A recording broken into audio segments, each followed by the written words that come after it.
talk to you next Sunday. I'm kind of busy at the moment. Okay. Well, I need to talk to you now. Is that David Busaras? That is David Busaras. You know, I went down and bought the Rolling Stones new album. It's pretty good, you know. Oh, good. Is that the one with John Lennon on it? Well, no, because John Lennon's been dead, you know, for a kind of a long time. And I know that he thought he was God, but I don't think he was God, so I don't think he has a chance, you know, coming back to Earth. Oh, sorry, I was mixing him up with Paul McCartney. It's Paul McCartney that's on the album, isn't that right? That's right. Oh, very good. That's right. Very good. Fado, Fado, long, long ago in Ireland, a time when you had nothing. And if you wanted anything, you had to work for it. And if you had nothing, the only way you could make a living was to hire yourself out as a worker. And these hired workers were known as spalpeens. And these spalpeens were great storytellers, because they travelled from town to town and village to village. And they would hear all the gossip and the stories and the news. And the more stories you had, the more work you got, because people loved nothing more after a hard day's work to sit by the fire and listen to a good tale. Now, the boy in our story was called Tom.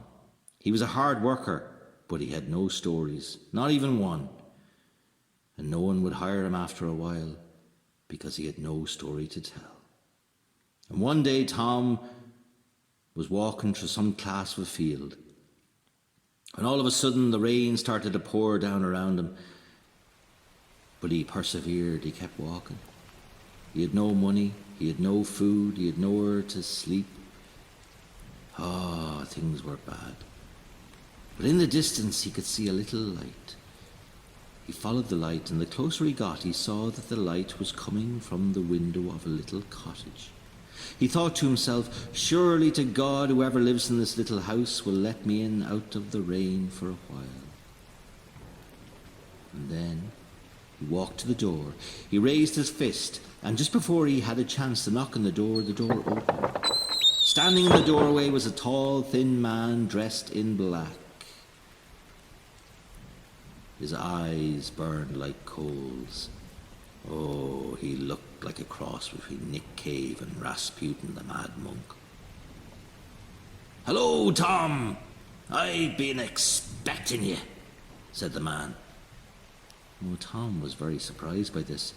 Sure, he'd never seen this man or met him before. How did he know who he was? Most peculiar. Well, the man invited Tom in, and Tom sat down. The man says to him, "Are you hungry, Tom?" Tom says, "I'm starving."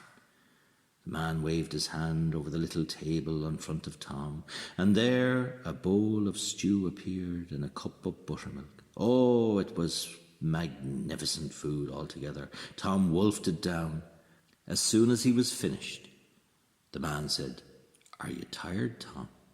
Tom says, "I'm exhausted." The man pointed to a door and told him that behind the door there was a little room, and in the room there was a bed, and he should have himself a good night's sleep.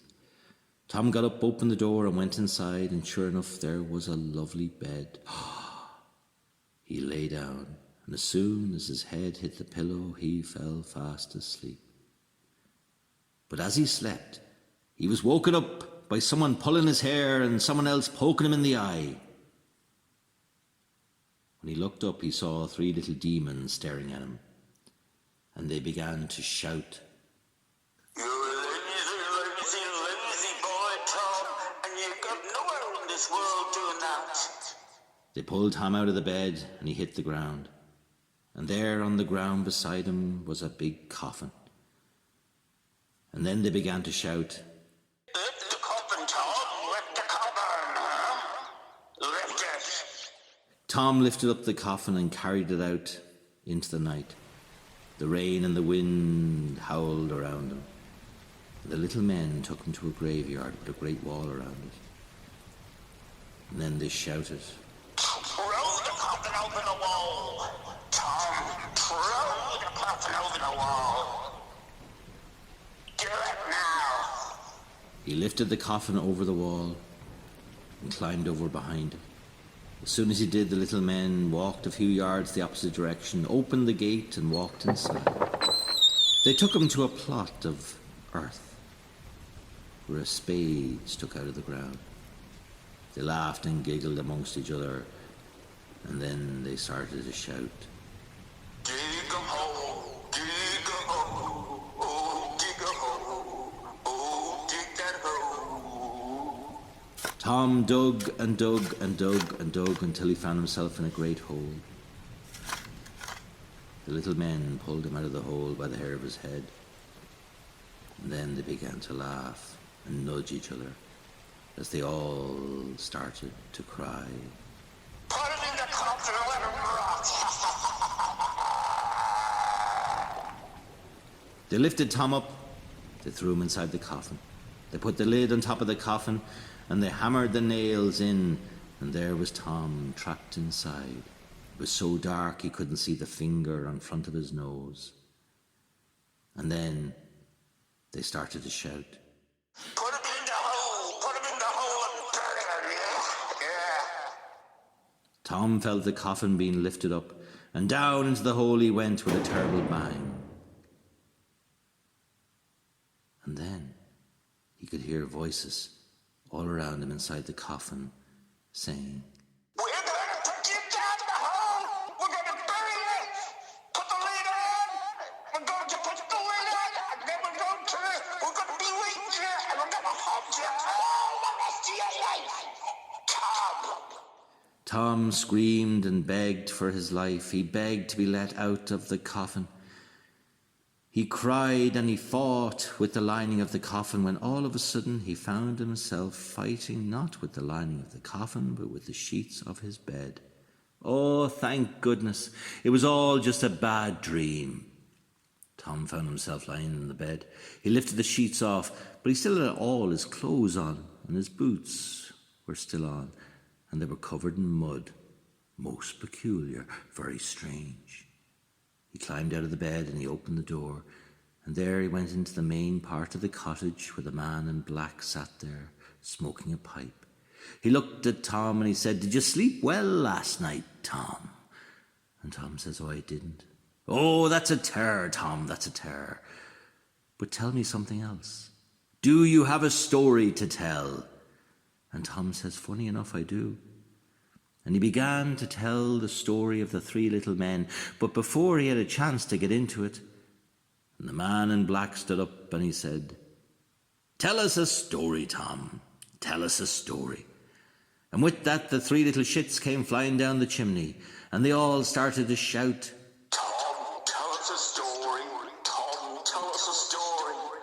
I hope it's not going to be a boring story, but tell us a story anyway, Tom. The three little demons jumped on his shoulders. Tom ran out of the house, into the field, where he fell to the ground.